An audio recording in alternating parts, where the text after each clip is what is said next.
욥기 17장입니다. 욥기 17장입니다.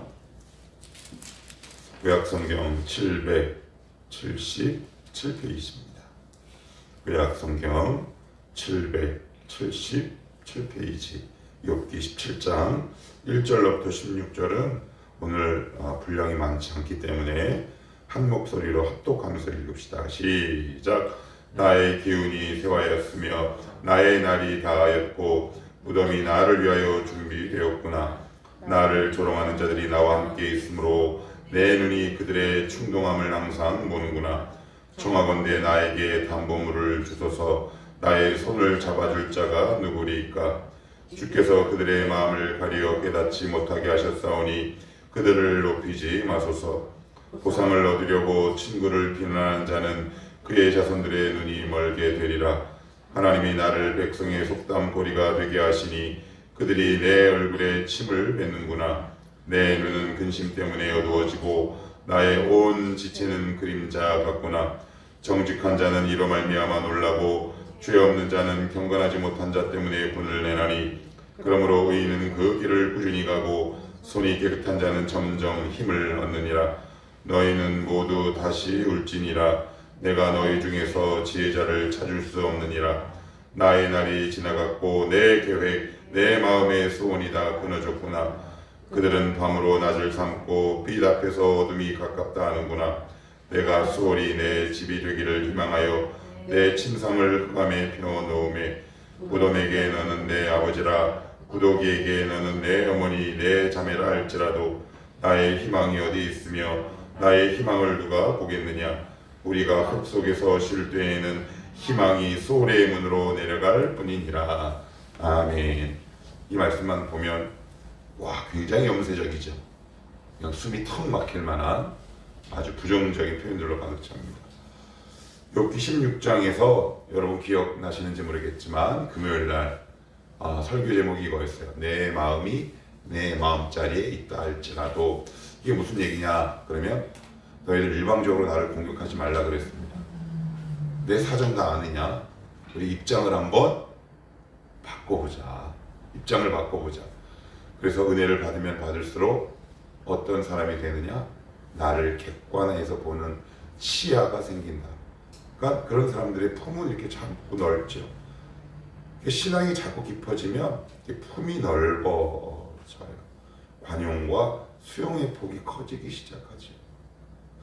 그런데 한국교회에서는 그런 이야기를 그렇게 많이 하는 것 같지 않다 싶습니다. 보면 기도응답을 받고 그리고 기도응답 받아서 잘 됐어 라는 사람들을 무대에 전면에 세우고 그리고 그들이 마치 기독교 신앙의 본령이나 핵심처럼 이야기를 하는 그런 행태들이 너무 많이 행해지고 있는데 그들의 시야로 보면 욥은 실패자일 뿐이라는 거죠. 그런데 여쭤봅시다. 우리의 현실에 욥과 같이 실패자 같은 사람들이 많습니까? 그런 사람들이 많습니까? 여러분 욥과 같은 고민하는 사람들이 얼마나 많이 있는지 모릅니다. 하나님 저 왜 그러세요? 그런데 이 세 친구들은 그런 모든 것들을 간과해버리고 일방적으로 자기들의 신념과 종교적 가치를 주입을 해버리죠. 주입식 교육을 해요. 야, 너 안 된 거 보니까 망했구나. 근데 욥은 뭐라고 얘기하냐면 입장을 바꿔놓고 생각해보라. 내가 너희라도 이렇게까지는 하지 않을 것이다. 근데 이 세 친구는 모르는 거죠. 그러니까 눈의 상황 그리고 일의 결과, 좀 쉽게 말씀드리면 잘 먹고 잘 샀냐에 따라 그 사람의 신앙의 여부도 판단을 해버려요. 우리도 그래요. 일이 잘 되면 하나님이 계시고 안 되면 안 계시고. 근데 이런 하나님 얼마나 불안해요. 여러분 불안하지 않으세요? 저도 예전에 처음 믿을 때 여기에 대한 믿음에 대한 바른 이해가 없다 보니까 조금 없으면 막 불안하고 좀 있으면 이게 미치겠는 거야. 이게 기독교인가? 이게 믿음인가? 갈등하고 고민하지. 그런데 그런 분이 아니시더라. 지금 욥이 항변하고 있는 거예요. 욥의 세 친구들은 모르는 거죠. 이 빨리 고난이 없어져야 해치워 버려야 할 숙제 같은 거라고 생각해요. 이 고난을 통해서 주시는 하나님의 유익을 보지 못하고 너 고난 당하는 거 보니까 너 나쁘구나 라고 단정 짓고 정의를 내리는 거죠. 얼마나 많이 이런 생각들이 있는지 몰라요. 욥의 세 친구뿐만 아니라 저와 여러분들도 이런 생각을 충분히 가질 수 있다. 그러니 어떡한다? 내가 지금 누구를, 이 상황을 객관적으로 볼 수 있는 시야가 열리고 있는가? 그래서 하나님이 이해하지 못할 수렁과 이해하지 못할 사람들을 만나세요. 우리의 이해 범주를 뛰어넘는 상황 안으로 우리를 몰고 가시고 우리의 이해 범주를 뛰어넘는 인간을 만나게 하세요. 그런 분은 인간이라고 해야 돼요. 쟤는 도저히 이해를 못하겠어. 여러분, 우리는 이해 못하죠. 그래서 그것을 보면서 나의 믿음의 폭이 확장되고 믿음의 깊이가 깊어집니다. 왜요? 그런 사람과 상황을 만나지 않고는 우리의 이 완악한 마음이 넓어질 이유가 없어요. 우리는 늘 편안하게 잘 먹고 잘 살고 싶거든요. 여기가 너무 좋거든요. 우스갯소리로 어느 정도 경제적 여유가 있으면 남편 보내고 아이들 직장학교 보내고 마음에 맞는 친구들끼리 스타벅스 가가지고 이렇게 차 한 잔의 여유를, 소소한 일상을 꾸준히 지키고 싶은 게 우리의 본능인데, 물론 그런 분들도 있지만, 근데 웬일인지 나에게는 그런 어떤 소소한 일상마저 누릴 수 없는 나의 한심한 모습을 볼 때 여러분들 얼마나 속이 상합니까? 그런데 기대하시오. 왜요? 이제 말씀에 나옵니다. 왜 하나님 우리를 이렇게 힘들게 하시는가? 거기서 우리는 어떤 소리를 내뱉을 수밖에 없는가? 그게 이제 1절이에요. 1절 같이 한번 봅니다. 시작. 나의 기운이 쇠하였으며 나의 날이 다하였고 무덤이 나를 위하여 준비되었구나. 그래요. 이게 죽을 것 같은 거예요. 하나님도 죽겠습니다. 여러분, 하나님 좀 살려주십시오. 친구들 계속 조롱합니다. 한 번으로 끝나지 않죠? 2번 하고도 반에 걸쳐서. 이게 지금 분량이 얼마입니까, 이게? 이걸 그냥 문자로 표현해서 그렇지, 여러분, 글을 읽는 거랑 귀를 통해서 이렇게 누군가의 말을 듣는 거랑은 타격 지점이 달라요. 여러분, 문자가 데미지가 큽니까? 말이 더 큽니까? 말이 훨씬 커요. 여러분, 말은 그냥 가슴에 팍 하고 박혀요. 근데 그것도 한 번이 아니라 똑같은 이야기를, 더군다나 좋은 이야기도 한두 번이라고 굉장히 아픈 말을 또 얘기할 때 욥은 뭐라고 기도해야겠습니까? 저는 이렇게 기도할 것 같아요. 하나님, 저 죽여주세요. 지금 그 이야기입니다. 이게 왜 이렇게 욥이 이렇게까지 됐느냐? 한번 우리 곰곰이 그 지점을 살펴봅시다. 제가 한번 예를 한번 들어볼게요. 신방을 갔어요. 제가 참 존경하는 분이세요. 영업비밀이긴 하지만 목사가 존경하는 평신도가 그렇게 많지는 않습니다. 제가 잘나서는 아니고요. 근데 제가 참 사랑하고 존경하는 분이에요. 신방을 갔는데 제 손을 확 잡고 울면서 그 말씀하셨어요. 목사님, 제가 기도를 안 하는 것도 아닌데 우리 자녀들은 왜 그럴까요? 눈물을 펑펑 쏟았어요. 이거 어떻게 해요?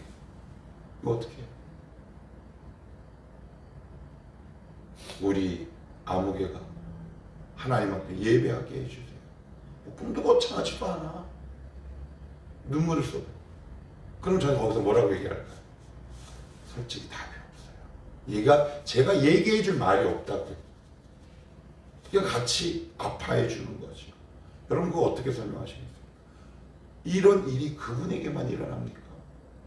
나는 나름대로 믿음의 길을 걸어가고 있음에도 불구하고 왜 이렇게 가슴 아픈 일들이 믿는 사람들의 삶 속에 이어지고 있는가? 라는 것이 우리의 현실적인 고민 아니겠습니까? 이유가 있다 싶어요. 그건 뭐냐? 욥기의 결론을 조금 앞당겨 오면 우리가 너무 힘드니까. 욥기 38장에 가시면 하나님이 욥을 대하면서 어떤 이야기를 하시느냐? 창조 세계를 보여주십니다. 쫙 보여주세요. 너 이거 지을 때 있었어? 너 있었어? 근데 욥의 보는 건 무슨 상관이에요? 그죠? 욥이 원하는 답은 뭘까요? 아, 사실은 네가 이래서 힘들고 내가 이래서 이렇게 회복시켜줄게 라는 것이 우리 답안이에요. 그런데 욥이 원하는 답과 전혀 다른 방향으로 창조 세계를 쫙 보여주십니다. 이유가 있어요. 그 이유가 출애굽기 12장 2절에 써 있습니다. 찾아봅시다. 출애굽기 12장 2절.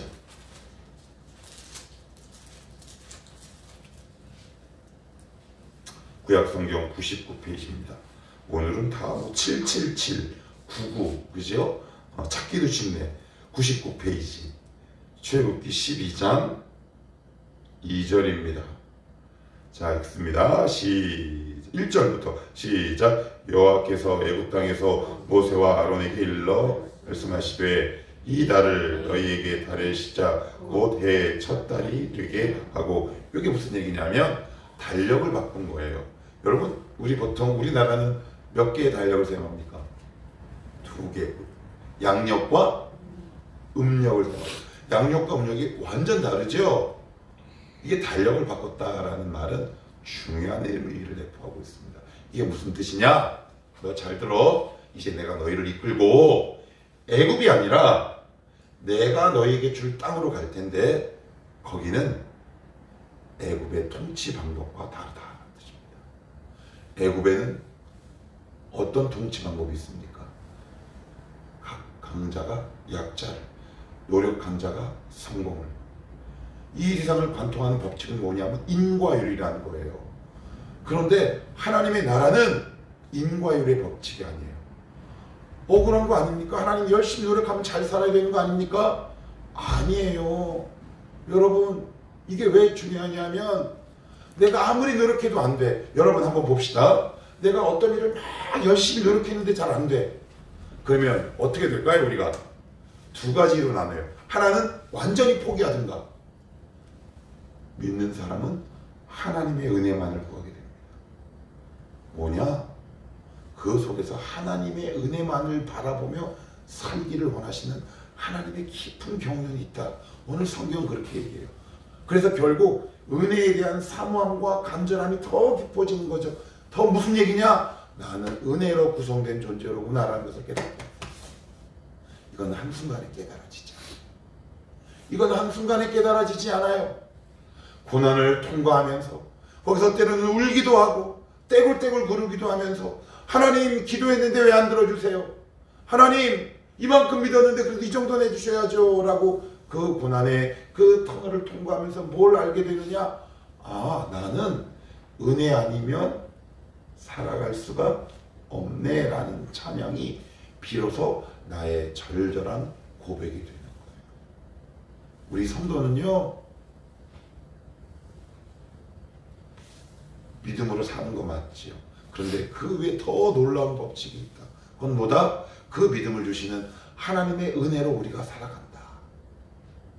어제 제가 이 말씀 드렸죠. 기도의 삶을 잠깐 말씀드렸습니다. 기도해야 하는 또 다른 중요한 이유가 바로 이 부분에 있어요. 기도가 뭘까요? 하나님, 하나님의 은혜와 간섭 아니면 저는 하루도 살아갈 수 없습니다 라는 고백이 기도로 나타나는 거 아니겠습니까? 그러다가 응답도 안 되고, 그러다가 하나님 앞에 따져도 보고, 그러면서 더 깊은 은혜의 세계로 들어가요. 정리 한번 해봅시다. 하나님 왜 이렇게 잘 믿는데 저 특별한 죄도 없는데 왜 그래요? 욥아, 잘 들어. 너 믿은 거 내가 알아. 그런데 너는 더 깊은 은혜의 세계로 들어와야 합니다. 근데 여러분, 가고 싶지 않죠? 그죠? 우리가 정하는 믿음의 경계가 있어요. 뭐예요? 주님을 떠나지 않고 적정선의 물질을 통해 이 땅에서도 어느 정도 내가 원하는 만족한 삶을 살 수 있는 것, 정답입니까? 아닙니까? 딩동댕입니다. 근데 하나님은 거기서 확 끄집어내십니다. 아브라함을 끄집어내십니다. 야곱을 끄집어내십니다. 또 누구를 끄집어내십니까? 모세를 끄집어내십니다. 거기서 끄집어내는 겁니다. 아니야, 너는 그 법칙에서 살 사람이 아니야. 그래서 새로운 은혜로 우리를 부르시기 위해 욥과 같은 이해할 수 없는 상황과 사람을 만나게 하셔서 나를 하나님의 은혜의 보좌 앞에 그냥 기도의 흉내가 아니라 정말 눈물을 펑펑 흘리며 주님의 은혜만이 나의 전부입니다 라고 고백하게 하시는 거예요. 그게 바로 요 고백이 그 가기 위한 전 단계인 거죠. 만약에 여러분 이런 고난의 깊이가 더해지셨을 때 힘들지만 우리는 이것을 붙들고 가셔야 합니다. 아니 말은 못하겠습니다. 왜요? 본인이 아니면 어떻게 알겠습니까? 그 상황을, 그 속사정을. 지금 그 이야기를 하고 있는 거예요. 하나님, 저 죽겠어요. 잘 믿었는데 제 새끼가 돌아오질 않아요. 이것이 욥의 고민뿐만 아니라 누구의 고민이다? 우리의 고민이다. 왜 그렇다? 더 깊은 하나님의 은혜의 세계로 우리를 강제로 끌고 가시는 그 하나님. 근데 지금은 모른다. 어디 가서 한다? 욥기 38장에 가서 한다. 믿음 참 만만치 않네요. 그럼요. 제한된 인간이 차원이 다른 창조주와 데이트를 하려니 말이 통해, 음식이 통해, 문화가 통해. 하늘의 문화랑 너무 달라. 그죠? 그러니 시행착오가 필요하겠죠. 끊임없는 주님과의 관계 속에서 시행착오가 필요합니다. 그러면서 배우는 거더라고요. 2절 볼게요. 욥기로 다시 갑니다. 나를 조롱하는 자들이 나와 함께 있으므로 내 눈이 그들의 충동함을 항상 보는구나. 그래요. 욥은 겨우 버티고 있는데 주변인들은 조롱한다는 거예요. 심지어 누구까지 포함됩니까? 와이프, 아내마저 조롱하는 겁니다. 야, 네가 딱 하는 거 보니까 나도 너 믿음 좋은 줄 알았는데 나 너 믿고 시집 왔잖아. 그런데 뭐야? 뭐 제사도 열심히 드리더니 내가 배 아파 난 내 새끼들 다 죽이고 너 앞에 남은 건 뭐냐? 그러니 차라리 하나님을 욕하고 죽어! 라고 와이프도 뭐 물리적으로 떠난 건지 모르겠는데 하여튼 지금 이 욥 곁에는 그 누구도 남아있지 않아요. 그럼 이 상황에서 욥이 느끼는 좌절감은 뭘까요? 여러분 가장 삶이 힘들 때가 저도 뭐 이제 60주를 바라보고 가지만 어떨 때 힘드냐? 내 삶이 부정될 때 힘들어요. 그건 단순히 좌절됐다가 아니라 욥의 인생 전체가 지우개로 누군가 쓱쓱쓱 지우는 고통이 내 안에 올 때, 내가 뭘 때문에 살았는가라는 내 인생이 저 밑바닥에서부터 흔들릴 때, 지금 욥은 자기의 전체의 삶이 부정되고 있는 거예요. 하나님은 어떤 공동체나 어떤 개인에게 여러분 기도하면 뿅 하고 주는 게 아니라 먼저 기초 작업을 하시죠. 근간을 이렇게 깊이 흔들어 버리세요. 그래야 재건축하지. 그래야 새로운 건물이 올라갑니다. 아무튼 지금 욥은 자기 자신의 삶이 부정당하는 고통을 당하고 있다. 그러면 여기서 마지막 외침이 나와요. 3절이 중요합니다. 3절 시작. 청하건대 나에게 담보물을 주소서. 나의 손을 잡아줄 자가 누구리이까. 하나님, 이 어려운 상황에서 나의 편을 들어주며, 여기서 담보물이란 말이 나오죠. 요건 법정 용어예요. 이게 무슨 뜻이냐면 여러분들 재판정을 머리에 탁 그리시고 이제 검사가 피고인 향해 그래요. 너 죄 있지? 그래. 그랬더니 피고인 앉은 저 진성이가 아니요.